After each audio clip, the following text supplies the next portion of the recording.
जय हिंद दोस्तों, मैं हूं निसार अंसारी। आज के इस वीडियो में हम डिस्कस करने वाले हैं इसरो के एक नए रॉकेट के बारे में जिसका नाम है SSLV, a small satellite launch vehicle. इस रॉकेट के बारे में हम डिटेल में जानेंगे। फॉर एग्जांपल, इसका लॉन्च कैपेसिटी क्या है, कितने स्टेज है इस रॉकेट में, कहां से और कैसे लॉन्च किया जाएगा, एंड इसरो को इस SSLV रॉकेट से क्या बेनिफिट मिलेगा। ये सब कुछ आज हम डिस्कस करने वाले हैं, तो वीडियो को इन तक ज़रूर देखना। आगे बढ़ने से पहले आपसे एक रिक्वेस्ट है कि अगर आप हमारे चैनल पर नए हैं तो मेक श्योर इसे सब्सक्राइब कर ले, इसी तरह का वीडियोस आगे भी पाने के लिए। सबसे पहले हम बात करेंगे कि इसरो को SSLV की ज़रूरत क्यों पड़ी। देखिए, प्रेजेंट में इसरो 2 रॉकेट यूज़ करता है सैटेलाइट्स वगैरह को लॉन्च करने के लिए। एक PSLV, polar satellite launch vehicle, और दूसरा GSLV, जियो सिंक्रोनस सैटेलाइट लॉन्च व्हीकल। और GSLV का लॉन्च कैपेसिटी लो अर्थ ऑर्बिट के लिए 10 टन, तो GTO, जियो सिंक्रोनस ट्रांसफर ऑर्बिट के लिए 4 टन है। और वहीं PSLV लो अर्थ ऑर्बिट में करीब 1750 किलोग्राम और GTO में 1425 किलोग्राम तक का पेलोड कैरी कर सकता है। ये डाटा बताकर मैं ये समझाना चाह रहा कि इसरो के पास अभी खासकर स्मॉल सैटेलाइट्स को लॉन्च करने के लिए कोई एक स्पेसिफिक रॉकेट नहीं है। सपोज कि इसरो को कम समय में एक 2 या 300 किलोग्राम का सैटेलाइट लॉन्च करना है, तो क्या इसरो PSLV का यूज करेगा? ऑफ कोर्स नहीं, क्योंकि इससे लॉन्च का खर्च और भी ज़्यादा आएगा। अब आप बोलोगे कि भाई, हमने कई बार देखा है इसरो को PSLV से स्मॉल सैटेलाइट्स को लॉन्च करते हुए। देखिए, PSLV से स्मॉल सैटेलाइट लॉन्च किए जाते हैं, लेकिन तभी जब सैटेलाइट्स की क्वांटिटी ज़्यादा हो।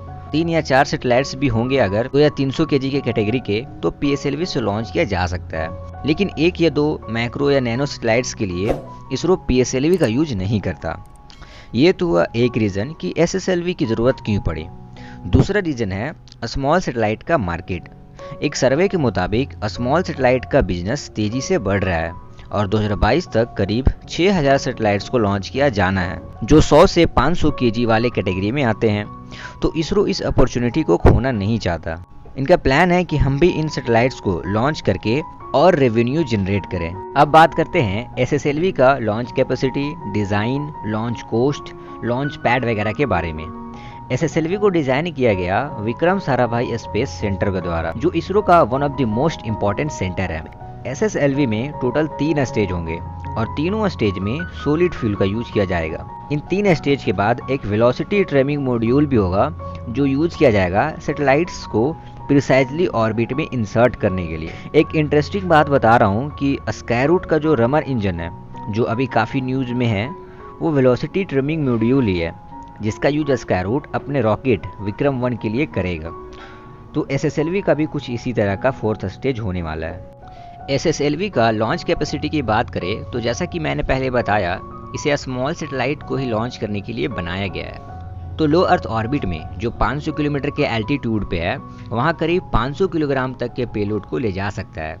और सन सिंक्रोनस ऑर्बिट जो 650 किलोमीटर के एल्टीट्यूड पे है, वहाँ तक 300 किलोग्राम तक के पेलोड को ले जा सकता है। SSLV को एक निकनेम भी दिया गया है, बेबी रॉकेट, ऑफ कोर्स इसके साइज के कारण। अब आपको कमेंट सेक्शन में ये बताना है कि GSLV Mark 3 का निकनेम क्या है। SSLV के कस्टमर की बात करें तो कई छोटे countries like Sri Lanka, Myanmar, Bhutan, Maldives, ये सभी कंट्रीज फ्यूचर में जो सैटेलाइट्स लॉन्च कराना चाहेंगे वो 4 टन या 5 टन के नहीं होने वाले। ज़्यादातर सैटेलाइट्स 200 से 300 किलोग्राम का ही होगा।